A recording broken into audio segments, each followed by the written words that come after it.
Yeah, why not? Right? Yeah. Yeah, totally. So I have like a few questions, like shoe questions that some people asked, and somebody actually clarified with me to ask something specific to you. It's Uh-huh. about how how do you keep your upper pro when you're working on soling and stuff? Do you use the plastic cover? Do you tape?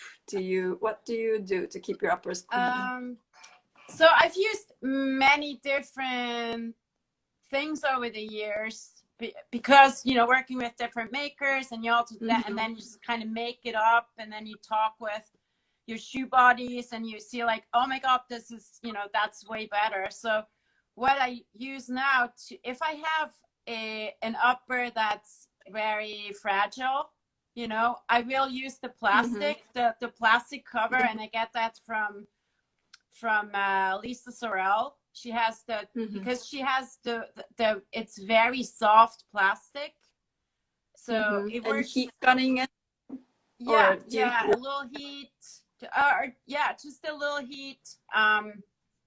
And then for if I carve a heel and I want to Mhm. protect the heel seat, what I do is I actually use rubber cement and old strips of leather, and I just Oh. kind of rubber cement the leather on, and that works really well because Mm. also when I do the outsole stitching and I want to Yeah. prevent the marks on the upper, Yeah. I will Yeah. use the same method. Some people Oh, use okay. like special tape, specialized tape that almost looks like masking tape. Yeah. Um, Not in the masking tape. I've Yeah, tested or that before. masking tape. But you Yeah. have to be very careful because Yeah. sometimes it will take the finish Yeah. off. So Marcel, I think it was Marcel, he showed me where he put the tape on like on a Dusty surface, spot. and it, Yeah. yeah. But I've been really, really successful with the leather and the rubber cement because it has a little thickness, and also you have all this leather just lying around, like Yeah. all these Scrap. scraps. So it works really well. And I think it was my friend Eddie who I saw working on a pair of heels, and I saw him do this Doing that. protective thing around the heel seat with leather, and I just thought it was brilliant. And so that's Yeah. what I've been doing.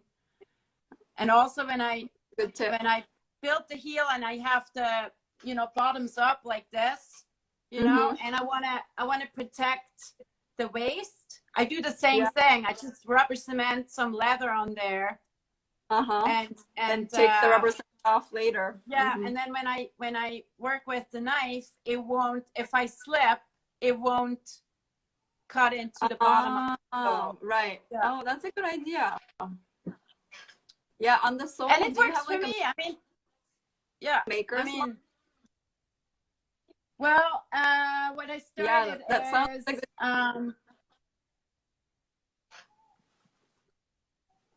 for the maker's mark. yeah. I am working on having a stamp made for my little logo. But what I've been doing is basically um I do these offset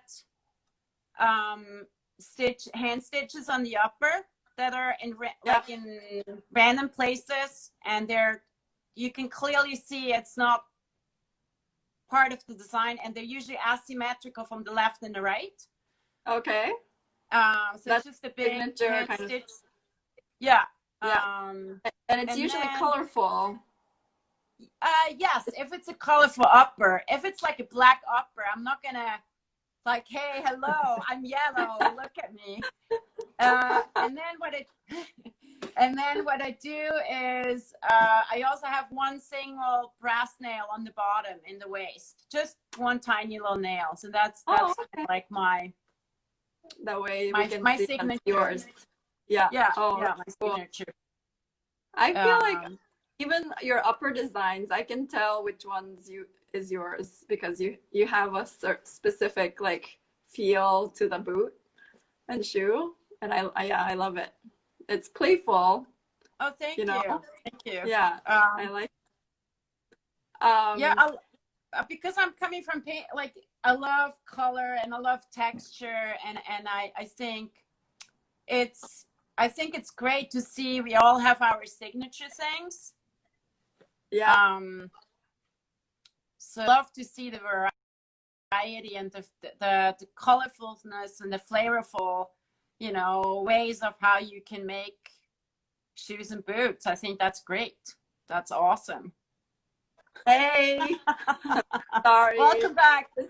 Yes, thank you. I'm like, this is, Art in times of Corona, right? yes, it's a little difficult, but it's not the end of the world. Thanks for sticking with us to everybody, you know. Um, I had, what's your favorite welt stitching? Like, what's your standard one? Do you like the decorative, like Norwegian? Do you like I really Blake? like. It's not Blake stitch.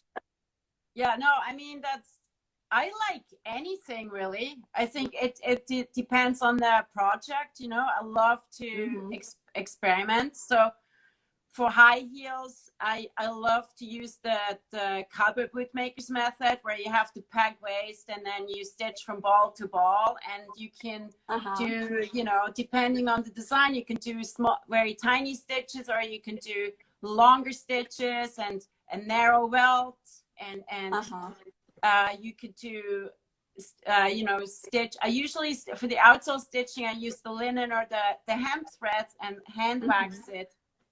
But you could also use colorful stitches. It really doesn't matter. I like the challenge of, you know, using all these different stitches and just what's appropriate to the design. Yeah, that's, you What's know. your favorite one that or project that you've made so far that you do? Is it your own projects or is it for somebody else? Well, there's been so many different colorful ones. But when I do a new thing, I usually try to, or a new style, and I have a new idea. I you know, make a pair for myself so I can wear them, see how the, you know, how the last shape works out, the toe form, the toe shape, the material. And because I'm trying to transition into vegetable tent material uppers only. Okay. And so I've been working with pergamena leather, which I really love, and which got introduced many years ago to me by a former student from Aristi. And we went up there, and I love what they do, and I love the new materials that have been, you know, experimenting with. And and I just love to know where my materials come from, and so and I want to, you know, I'm doing this sustainable techniques, you know, and like putting all these hours in, so I want to make sure the material is what I'm thinking. So I test it. And so my favorite design at the moment are the boots that I'm wearing, are the ankle boots with the hand stitched in the back, and the it's based on the you know, 3/4 design, where you have, it's an Oxford, and let me, I can grab something quick. Okay.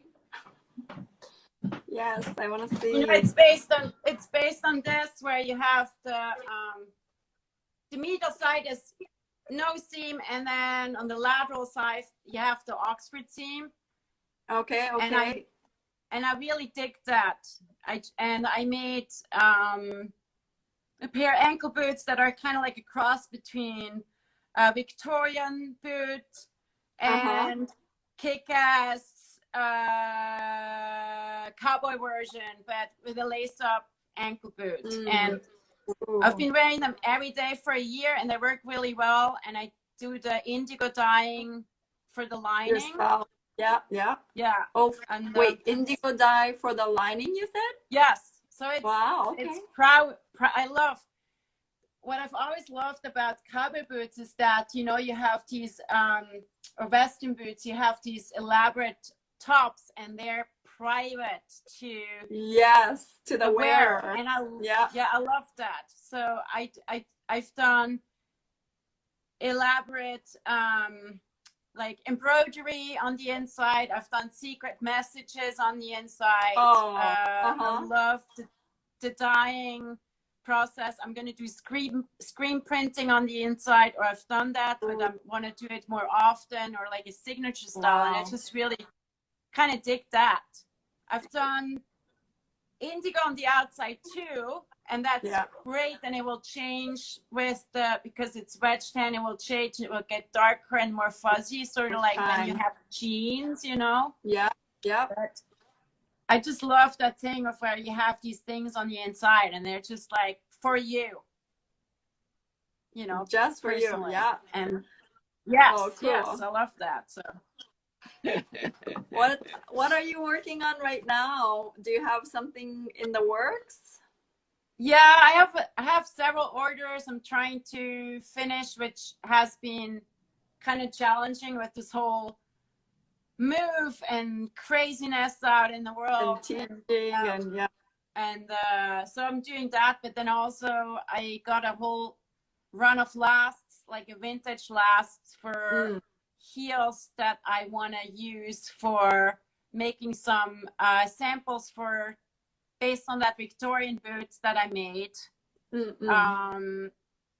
which I want to do made to order, and so I want to have some like ready to wear. No, I'm not gonna.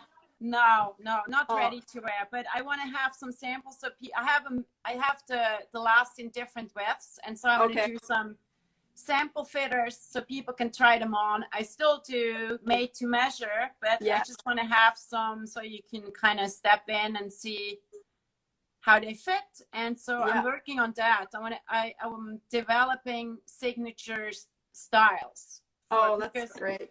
Yeah, because for some people, a fully bespoke is great and they know what they want, or they're totally up for the challenge to go through this journey together. And for others, it's like too much, you know. Too much. They want to pick and choose from what you have. And so what I'm working on is like I have these series of leathers you can choose from, the series of colors. These are the styles you can choose from. They can be personalized, but you know, that's what you're looking at, and that's, you know, that's what it's going to cost you, and that's how long it's going to take. And I think that there's something really gratifying in that for me, that I know in the morning I know exactly that's what I'm going to do. This is great. And then I have some, you know, of these wild projects with somebody, and they have this idea and they kind of develop it together, and that's awesome too. But I think if I have the balance, I think that would also be, or what I've noticed with other makers that have a very successful business, I think it needs all these different legs to hold the table afloat, you know. If you're building only one leg, then it might get tricky. So I've learned, you know, that's why I do the repair for the pointe shoes and you know, all these different things that just kind of help me. Yeah, I saw the pointe shoes. That must have been also like a learning curve as well when you started. I don't know how you feel, but how was it, like a totally like something you expected when you saw it, you can do it, and you're like, oh, I think I can do it, and or is it more like you knew you can do it absolutely, or was it more like, okay, let me test this out? Well, I got a really great introduction by, you know, my friend Karina in Sweden. She was like, you know, she has a very successful and awesome shop in the heart of Stockholm, and they do repair, orthopedic, fully bespoke, and theater. You know, they do everything. And it's full. It's all women working there, and they're like master shoemakers, and they're just incredible people. And